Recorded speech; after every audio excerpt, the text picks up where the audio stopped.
Hello అండి. అంటే కామన్‌గా ఈ మధ్య ఓపీడీలో చాలామంది సైనస్ ఇష్యూస్‌తో ప్రెజెంట్ అవుతున్నారు. వాటికి ఏమైనా ఇప్పుడు వచ్చే వర్షాకాలంలో గానీ, వింటర్ సీజన్‌లో గానీ ఏమైనా జాగ్రత్తలు తీసుకోవచ్చా అని అడుగుతున్నారండి. That's a very good question అండి. యాక్చువల్‌గా ఎలర్జీ అన్న పార్ట్‌ని మనం ఆలోచిస్తే చాలా అంటే సబ్స్టెన్స్ ఎలర్జీ అంటే ఫుడ్‌కి సంబంధించిన పదార్థాలకు ఎలర్జీ ఉండొచ్చండి. వివిధమైన ఎక్స్‌పోజర్స్ అంటే వాతావరణంలో ఉన్న ఏ పదార్థాలకైనా మీ బాడీ దాన్ని సహించలేనప్పుడు అది ఒక ఎలర్జీ విధంగా మేనిఫెస్ట్ చేస్తుందంటే అంతే సింపుల్‌గా చెప్పాలంటే ఇంతేనండి ఎలర్జీ అన్నది. వాతావరణంలో ఒక వ్యక్తికి ఇంకొక వ్యక్తికి అదే ఎన్విరాన్మెంట్లో ఉంటూ కూడా ఒక వ్యక్తికి ఎలర్జీ డెవలప్ అవుతుంది, ఇంకో వ్యక్తికి ఎలర్జీ డెవలప్ కాదు. కారణం ఏంటంటే మీ ఇమ్యూనిటీనే అంటే మీ ఇమ్యూన్ రెస్పాన్స్ ఎలా దానికి ప్రతిచర్యగా రెస్పాండ్ అవుతుందో అదే ఎలర్జీ మేనిఫెస్టేషన్గా బయటకు వస్తుందండి.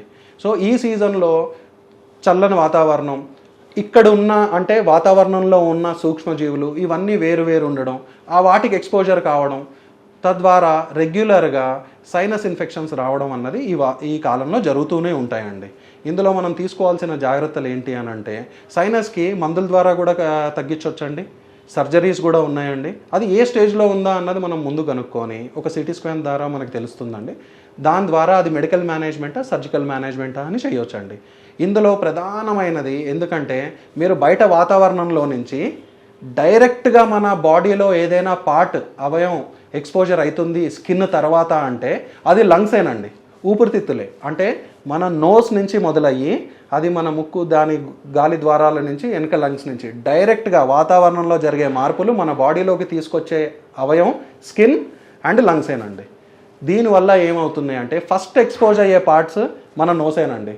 ఎక్కువ ధూళి ఉన్న ప్రదేశంలో కానీ ఎక్కువ ఇప్పుడు పాలినేషన్ అంటే పుప్పొడి రాలే సీజన్స్ కూడా అండి. అంటే కొన్ని ఏప్రిల్ నుంచి జూన్ జూలై వరకు మన హైదరాబాద్లో కొన్ని ప్లాంట్స్ యొక్క పుప్పొడి పాలినేషన్ జరిగే టైం అదండి.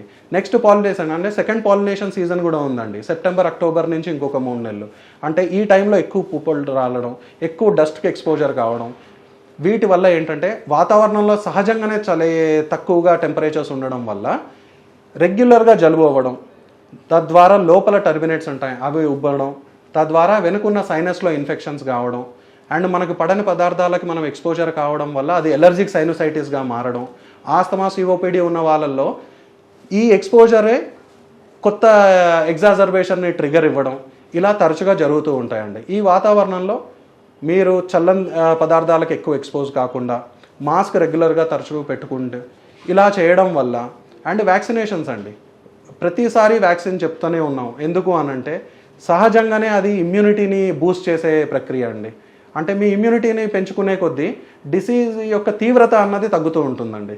దానివల్ల రెగ్యులర్గా వ్యాక్సిన్స్ వేసుకుంటూ ఉండడం, మీకు పడని వాతావరణంలో మీరు ఎక్కువసేపు ఉండకపోవడం, ఇలాంటివి మీరు చేసుకోవడం వల్ల ఈ ఎలర్జీని కొంచెం కంట్రోల్లో పెట్టుకోవచ్చండి. ఎలర్జీని దీర్ఘకాలిక వ్యాధండి, అది టోటల్గా నిర్మూలించే మందులు యాజ్ ఆన్ టుడే రాలేదండి. ఎలర్జీని కంట్రోల్లో పెట్టుకోవచ్చండి. ఎవరైనా దీర్ఘకాలికంగా ఎలర్జీ నేను ఇలా వచ్చి ఇలా తీసేస్తాను అని అంటే మాత్రం అలాంటి మాటలు నమ్మి మోసపోవద్దండి. ఎలర్జీని కంట్రోల్ మాత్రమే పెట్టుకోవచ్చండి. It can only be controlled, cannot be cured completely as on today. ఈ రోజు వరకు ఉన్న స్టేటస్ అదండి. దాని ద్వారా మీరు సైనస్లో రిపీటెడ్గా ఉండడం వల్ల తలపోటు రావడం, జలుబు రావడం, ఫీవర్ రావడం, స్మెల్ లేకపోయి ఉండడం ఇలాంటి లక్షణాలు ఎక్కువగా ఉంటాయండి. సో ఇది ఏ స్టేజ్లో ఉంది, ఎంత ప్రమాణంలో ఉంది అన్నది మనం ఒక సిటీ స్కాన్ ద్వారా తెలుసుకుంటే అది మెడికల్గా మేనేజ్ అయితే కొన్ని నేజల్ స్ప్రేస్ ఉన్నాయండి, అది తరచుగా వాడుకోవడం వల్ల కొన్ని ఫిజియోథెరపీ కొన్ని ఎక్సర్సైజెస్ కూడా ఉన్నాయండి, బ్రీతింగ్ ఎక్సర్సైజెస్ మన యోగాలో కూడా చెప్తారండి.